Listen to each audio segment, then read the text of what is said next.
看到黄脸奶爸为萌萌斥责不良游客，才发现北洞饲养员对大熊猫有多负责。萌萌原本还在开开心心干饭，哪曾想竟然被游客扔用过的脏纸团。粉丝看到后立马谴责这位老太太。你把垃圾扔里面去了？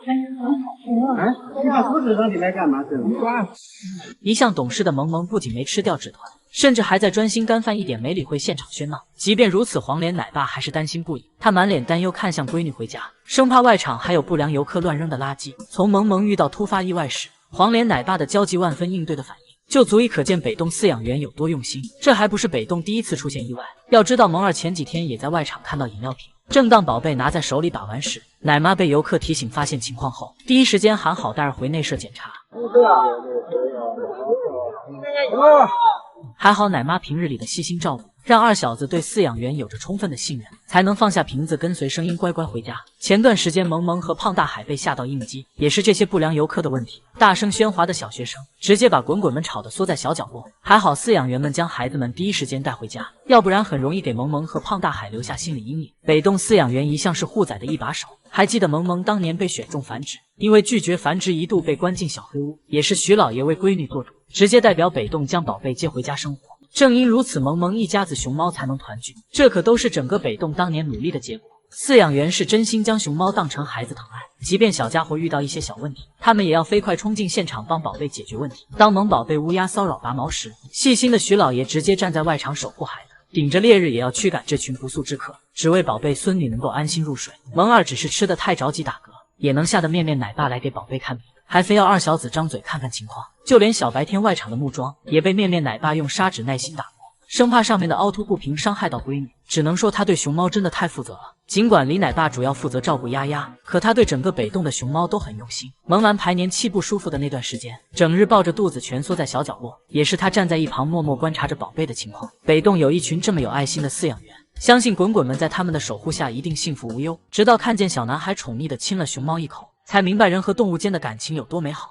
这是一只生活在野外的大熊猫，由于经常去山下蹭吃蹭喝，再加上它的好性格和可爱的小脸，一跃成为村里的团宠。小家伙饱餐一顿后，还被爷爷亲自抱着送回森林。本以为熊猫在野外能平安生存，可宝贝还是不可避免的出现意外。这天，小男孩玲玲像往常那般上山，却在雪地中发现一片血迹。他顺着血迹一路追踪，终于在路边发现受伤流血不止的熊猫。此时的玲玲满是心疼，她忍不住摸摸对方的脑瓜，还将篮筐里的大白菜递给对方。感受到善意的熊猫非但没做出任何攻击行为，还乖乖地抱着食物大快朵颐起来。宝贝虽然解决了饥饿问题，可肚子上的伤口依旧是血流不止。玲玲看着山上的皑皑白雪，生怕对方扛不过这个冬天，便救助爷爷将熊猫带回家照顾。从小就飘零在野外的他终于感受到温暖。爷爷看着呼吸微弱的小家伙，立马拿着针线耐心给对方处理伤口。宝贝对两脚兽有着充分的信任，直接往地上一坐，干饭任由爷爷手术。爷孙俩是真的将熊猫当成一家人，就连遥远这个名字还是爷爷取的。虽然爷孙俩并不富裕，可他们却尽力给遥远最好的照顾。宝贝不仅能吃上可口的食物，甚至还能和小男孩睡在一个房间。正因为爷孙俩对熊猫的善意，一向亲人的遥远才能成为玲玲的跟屁熊。不管小男孩去哪里都跟在身后，小家伙还经常凑上前向玲玲撒娇。久而久之，一人一熊就成为最好的朋友。小男孩一到下课时间就率先出门，因为他知道家里还有小伙伴在等自己，还经常给遥远带来美味的竹叶。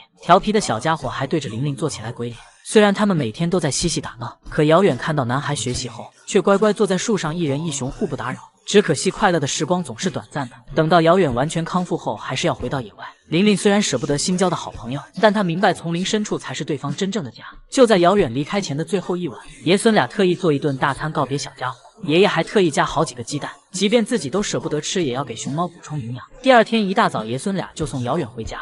或许是心疼爷爷佝偻的身子，宝贝安安静静坐在竹筐里，一点也不乱动。到达目的地后，遥远依依不舍得离开。玲玲看着逐渐远去的背影，忍不住红了眼眶。难怪都说熊猫和人类都是双向奔赴的。如果大熊猫只有3条腿，你还会喜欢它吗？眼前这只行动不便，走2步要休息一下的熊猫就是戴笠。它的童年可以用命运多舛来形容。年仅1岁的戴笠在野外遭到猛兽袭击，受重伤后血流不止，还好被附近的工人看到。本以为戴笠能得到救助，哪曾想他一看到两脚兽就吓四处得逃跑，没一会就消失在丛林深处。目睹一切的工人们只好联系救助站，救助人员担心小家伙会撑不下去，尽管远赴森林凶险十足，可他们还是会冒着危险去找大熊猫，直到在第二天凌晨才发现戴笠的踪迹。只见宝贝奄奄一息趴在树枝上，就连背后被撕裂的伤口都因为严寒的天气从血冻成冰块。于是基地人员马不停蹄将戴笠送去医治，检查结果更令人心疼不已。小家伙后背被撕裂，左后腿伤口大面积感染。尽管工作人员于心不忍，可为了要确保戴笠的生命安全，还是要为他做截肢。要知道手术成功率寥寥无几，毕竟当时的技术和设备都不先进，就连医生也没有十足的把握。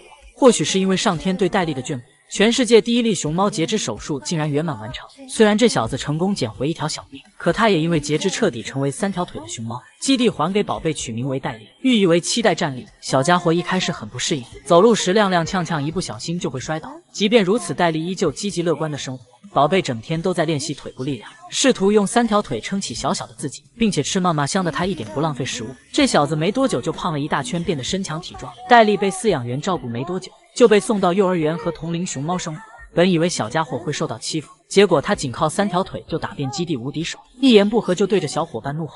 就连金虎的暴躁老妈竹月听到戴笠的声音都会吓得四处逃窜。这小子凭实力获得小朋友们的尊重，正因如此，这小子才有了园区一霸的称号。而宝贝拥有野性的同时，他温暖乖巧的性格更是治愈饲养员。小家伙很珍惜粮食，从来不会浪费，喝完奶也要将铁盆舔得干干净净。戴笠平日里也不会拆家捣蛋，给奶爸奶妈增加麻烦，唯一的业余爱好就是偷看隔壁邻居，因此还被网友们戏称为第一八卦熊。如今的戴笠大叔已经有23岁，可他还像以前那般活泼开朗积极生活。宝贝身残志坚的精神感动无数人，相信戴笠的励志熊生一定是滚滚们的榜样。北洞的窝窝头究竟有多难以下咽，竟能把国宝吃到一脸绝望呕吐不止。任性天后小白天在吃窝窝头方面主打的就是一个绝不让步。尽管奶爸蹲到门口低声下气相求，他还是选择扭头无视，用生无可恋的表情来证明自己的立场。只能说北洞无糖无味的窝窝头真的是令国宝闻风丧胆的存在，难怪小白天会坚决捍卫自己的底线，整天和饲养员斗智斗勇，不是用出色的演技表演假吃，就是假装看不见，直接无视奶爸。他的800个心眼子估计全用在这方面了。即使是面奶爸吹口哨召唤，小白天还是置之不理。一向被拿捏的黄脸奶爸更是束手无策，任性天后甚至还看人下菜碟。当徐老爷来喊他吃窝窝头时，小白天就不敢像对待奶爸似的硬刚，只见他悄咪咪地躲到小角落，拿起窝窝头后满脸绝望。当看到徐老爷还在门口盯着自己，小白天不得不敷衍地咬了一口，紧接着就把嘴里的这一块藏起来。小白天如此出神入化的演技，不会是北洞影后萌萌交给未来儿媳妇的吧？而懂事的萌兰本想给奶爸个面子，却没想到窝窝头吃到嘴里味同嚼蜡，实在受不了的他最后还是吐了出来。之后萌儿嫌弃地叮啄手里窝头，做了很久的思想斗争才咬第2口。这天萌儿正坐在铁秋千上，拿着窝窝头左右为难，好不容易咬下一口，还得嚼个99、81下，压根不敢把这玩意咽肚子里面。萌完之后又做了很久的心理建设，心想苦了谁也不能苦了我三太子，于是把嘴里的一口吐掉，还把没吃完的窝窝头也扔到一边，然后一把拿起旁边的美味笋笋，大口大口炫得嘎嘎香。而胖大海和邻居待时间长了，同样也对坑熊的窝窝头毫无兴趣。这小子本来正抱着笋笋大快朵，在美味的食物面前3口2口就能下肚，但还没吃饱的他只能拿起窝窝头。胖大海吃到嘴里后表情逐渐扭曲，这细嚼慢咽的样子和刚刚判若两熊，甚至难吃到腮帮子都抽了。相较于前几位的不给面子，大孝子萌儿的处理方式就格外委婉。看到奶妈拿着窝窝头前来，二小子看到后直接躺地上撒娇，仿佛在说这个窝窝头可以不吃吗？不肯罢休的奶妈苦口婆心劝老二吃一口，可深知窝头有多难吃的萌儿直接耍赖皮，绝不起身。基地的熊猫争先恐后抢着吃窝窝头，北洞熊猫却有种吃一口要熊命的感觉。估计他们最团结的一次，就是在共同抗争窝窝头的时候了。王小五怕不是有什么成长任务在身上，可惜拼命内卷的他有了奶妈这块绊脚石。只见王小五轻轻松松迈上门槛，本想着独自一雄打卡下班，却不巧被李奶妈一把遏制住步伐。弱小无助的他只好往右挪一挪，哪曾想奶妈的手又伸向自己，忍无可忍的王小五立马扭头警告，明明还是个小糯米，他的心眼和成长速度却出奇惊人。谁能想到爱宝的双胞胎和他只差一天？当瑞宝和辉宝还在跌跌撞撞走路、花拳绣腿打架的时候，这小子早就靠实力进入武当派。王小五小年纪就掌握爬树技能，只见他满脸坚定走向大树，没有丝毫犹豫就一口气爬上去。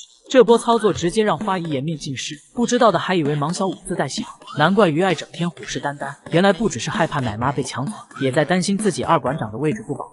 立志当馆长的王小五如今还掌握站立技能，可以看出小家伙后肢力量非常强悍。成功站立的那一刻，连他自己都惊讶了。相较于3岁了走路还慢悠悠的小熊，王小五绝对是赢在了起跑线上。要知道这个年纪的小熊大多还在草地上工蚁，不过打小就聪明的王小五却学会了奔跑。只见他化身风一般的男子，小短腿也挡不住飞快的步伐，没一会就把奶妈甩在身后，率先到达目的地的他，竟然还唠唠叨叨嫌对方走得太慢。而王小五之所以处处赶超同龄熊，或许是因为喜欢晒太阳与补钙。还记得小家伙刚满100天就被外公和馆长嫁出来晒太阳，他毫不胆怯，一点没表现出社会，还美滋滋地趴在椅子上享受阳光。哪曾想王小五体会到快乐后，在晒太阳的路上直接一去不复返，甚至有时候晒过头差点把自己给烤糊。机智的五子生怕自己的肤色不均，竟然还学会了自己翻身。正当网友们惊讶这小子的聪明时，谁料王小五还背着我们练习了狐妹子技能，动不动就捂着小脸给姨们来个飞吻。然而他的手段还不止于此，捂脸杀也被王小五学得明明白白。这一动作不知俘获了多少姨姨的芳心。虽然小家伙才几个月大小，但是还竟然懂得了儿大必女。当王小五在户外拉臭臭还得回避奶妈，被发现后满脸羞羞的往家跑。看来他从小就是一个绅士熊，如今小家伙还是个宝宝就成为未来之星，这是让那么多亲戚们都下岗的节奏啊！盘点4只绝对不会被送出国的熊猫，看看有你喜欢的小熊吗？第1名萌兰，萌儿有着能治愈世间万物的本领，一个甜甜的微笑就能让粉丝心花怒放。每天排队去北洞一睹萌兰英姿的游客人山人海，本来就因超高颜值收获一众亲妈粉，可这小子偏偏还爱整活耍宝，拥有表演型熊格的萌儿，时不时就给粉丝们来个倒挂金钩，表演金鸡独立更是不在话下，3下2下就把两脚兽狠狠拿捏住了。萌兰不仅被广大姨姨们视为梦中情熊，她3太子身份也尊贵得很，北京户口带编制，2环内还有套带院子的大别墅。况且身为顶流大明星的萌兰，还凭借一己之力带动北洞的 KPI， 据说最近还荣升成公司大股东，谁会舍得把这位财神爷给送出去呢？若萌兰真不幸被送出国，就凭亲妈粉的实力，砸锅卖铁也得把萌儿换回来。第2名花花，作为顶流女明星的她，用一张狐狸小脸萌化两脚兽。宝宝花从小就因短胖炸毛的身材，在一众姐弟中脱颖而出，脚上的小蕾丝袜更是与众不同的象征。从远处看，活脱脱就是个毛绒玩具。花宝鸡不仅软萌可爱，就连性格也是极为乖巧懂事。正因如此，也拥有和萌兰不相上下的粉丝。亲妈粉们甚至还为花花成立超话，她的微博光粉丝就有近100万，估计吊打几个小明星也是毫不费力。并且宝宝花至今还没从幼儿园毕业，这小家伙连小学都没上过，更别说出国留学了。第3名于爱，这位可是熊猫圈的新晋顶流。小爱表面上看来软萌可爱，有着标准的朵朵和美丽的小鸟眼圈，但小年纪的她却是出了名的大姐大，整个虫洞都为于爱马首是瞻。拽姐不仅日常欺负妈妈，还经常叼着小树枝走来走去，天不怕地不怕的她最喜欢探索世界，并且动不动就逮只小鸟陪自己玩。只可惜经常玩过头，失去新朋友。如今爱姐2岁不到就已经背负7条鸟命，以至于鸟妈妈经常来她门口讨债。照于爱这个暴脾气，估计谁敢把她送出国，拽姐下一秒就会把坏人都杀掉。第4位七仔，作为熊猫圈最不好惹的黄毛，拥有野外基因的地主家傻儿子珍贵的很。当其他滚滚都是清一色黑白照时，七仔早已拍上了彩色照片，并且千万不要被巧克力熊的外表骗了。表面上看起来是个铁憨憨，但实际上有800个心眼子，小眼睛滴溜溜一转，心思全写熊脸上，每天都还提防两脚兽谋害熊命。更重要的，七仔是陕西秦岭的大熊猫，这里的小熊可是号称从不外界，所以他出国的概率完全为0，只能说自家国宝还是得自己养才放心。网友还知道哪些不会被送出国的熊猫呢？